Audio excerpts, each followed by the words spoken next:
Welcome to Simply Liminal. My name is Stacy. This is my daily 2-card reading for Saturday, March 9th, 2024.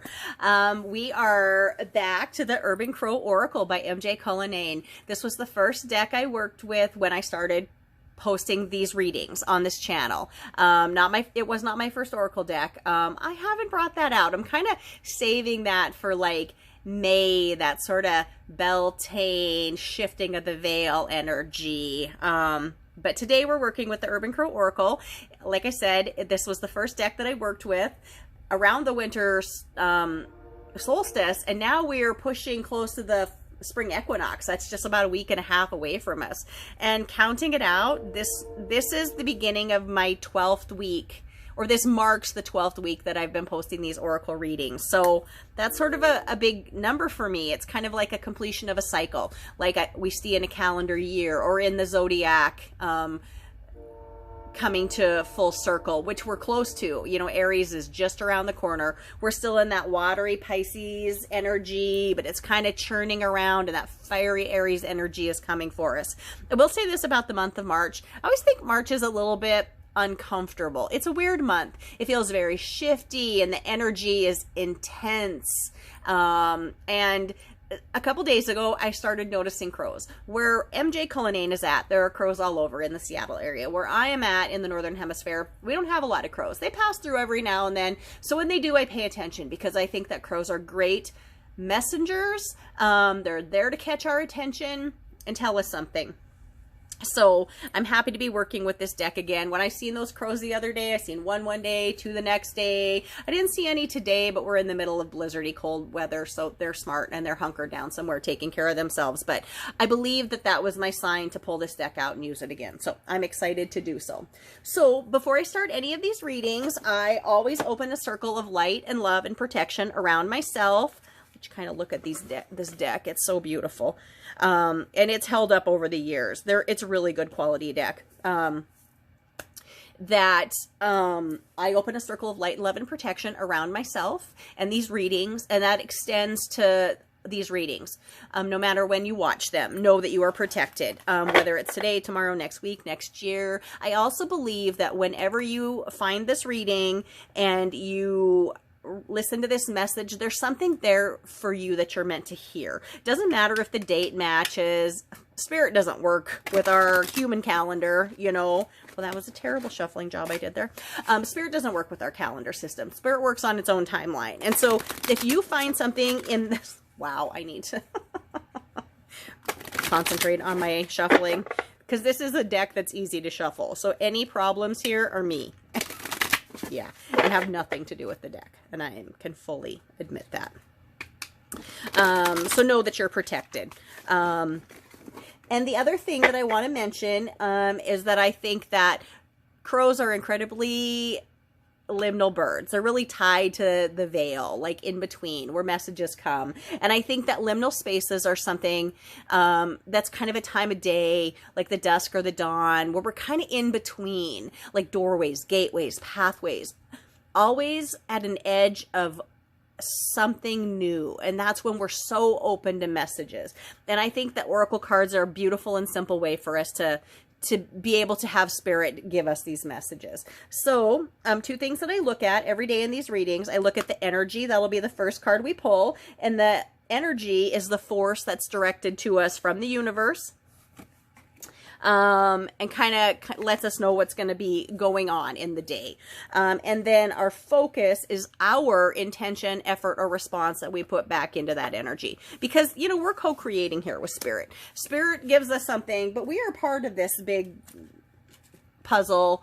And our response is important. And so we choose what we do with the energy that comes at us. So let's look at the energy for the day. We have distance here. This is really an interesting card. We have a couple crows here, but we have one in focus, and the crow is looking out over the distance. There looks like a large city. The sun is also coming up or setting, I suppose, but the crows are gazing at this all. They have the ability to see things from a much different perspective than we have. Their distance makes that perspective different from us. So I think that the energy of distance or perspective that's coming at us is really important. Let's see what MJ has wrote in this book. But distance can be very protective. It can be isolating as well. But in this sense, I feel like there's something that we're meant to look at or learn in this day. And we need to maybe step back our perspective to whatever is happening. Like, it'll be interesting to see what our focus card is, kind of to guide us towards how we react, because I think our reaction is going to be very, very important. But let's look at what she says here for the distance card. If I get to it here. Okay, distance. To get the lay of the land, sometimes you need to take a look from a distance. Distance indicates that you would be best served by taking a step back so that you can see the big picture. You may be focusing too tightly on one area while there is a whole world out there to explore. So again, it's about our perspective, about how we're looking at things. You can look at, you know, say there's an incident going on at work and you might be involved in it, or some people that you like may be involved in it, or some people that you don't jive with as well that are involved in it, and you can want to maybe be involved or have an opinion, and you certainly can. But it's also good to pull back a little bit and just look at that from the outside and say, well, first of all, do I even want to get involved in that? Or maybe the thing that you're looking at, if you are involved, is the other person's perspective. Step back, take a look at it from their perspective with a little bit of distance, and that might help you handle that energy better. So let's look at what the focus card says to us today, which is our response. Sorry.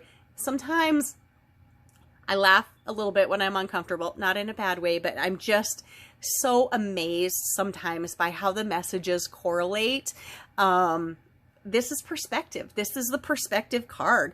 I mean, in the card, the crow is hanging upside down from a branch, and he is getting a different perspective on the world. But I was just talking about how distance and perspective are so tied together, and how sometimes we need to change our perspective by stepping back into the distance. And when we can change our perspective or look at something from someone else's perspective, it can really change everything about how we're dealing with the situation. I don't know how many years I've been, a lot of years I've been pulling tarot cards and oracle cards, and just the correlation and connections that they make with one another in these messages just still amaze me and give me that feeling of awe. And then I laugh because, well, honestly, I'm kind of exuberant about the messages because the connection is so there, and it just brings me joy, honestly. So let's look at what she says in here for the perspective card.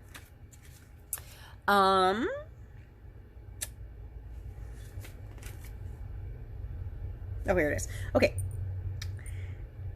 It says here, and she has in parentheses, a nod to the Hanged Man from my Crow Tarot. So she must have used this artwork or something very similar. I'm trying to remember what the Hanged Man looks like in that deck, and I don't have it with me quickly where I could grab it and show you it. But maybe I'll post a picture of that after the reading is posted. We'll see, her Hanged Man card. But it says here, crows really do hang upside down. I received email shortly after my Crow Tarot deck was released letting me know of an upside down crow sighting. The birds take this position to get at the food that would not be attainable otherwise. When you change how you approach the situation or obstacle and you see it from a different angle, you will also realize that there is more information available if you know where to look. So this day, I think, I don't know what's going to be going on in your life, in my life, but I think perspective is an important tool to have in this. And instead of being caught up in drama or an uncomfortable situation or a fight that you might not even really have a part in, you're just jumping in for a friend, remember your perspective, take a step back and look at that with distance. And I think that's going to help navigate us through this energy, this Saturday, you know, I mean, Saturday's the day when a lot of people don't have to go into work. I work Saturdays, I work nights, and so I work days and nights and weird shifts, but I don't have a regular Monday through Friday schedule. And the world is changing a little bit. More and more people aren't working that kind of schedule either. But just because Saturday is your relaxation day or weekend day doesn't mean that there's not something going on that could shift you, make you feel uncomfortable, or make you feel like you need to fight a little bit. But remember perspective. Look at something with someone else's perspective, or a bigger picture by taking a step back and looking at something from the distance. So I'm excited to see how this day plays out, and I hope I remember this concept of perspective and taking a breath and taking a step back, because sometimes I react before I think. So these are good lessons for me, and I'm excited to be a part of that because I'm a part of the collective I'm reading for. Like, I consider myself like reading for the collective, but understanding that I'm part of the collective. So this message is for me as well. And I learn from something every time I do one of these readings, every day for these readings, and I'm grateful for that. So please please subscribe to the channel. I would love to have more subscribers. Please share these videos if you can. These things would help my channel grow so I could help continue to spread these messages. I'm so grateful for you all. My name is Stacy. Thank you for visiting Simply Liminal with me.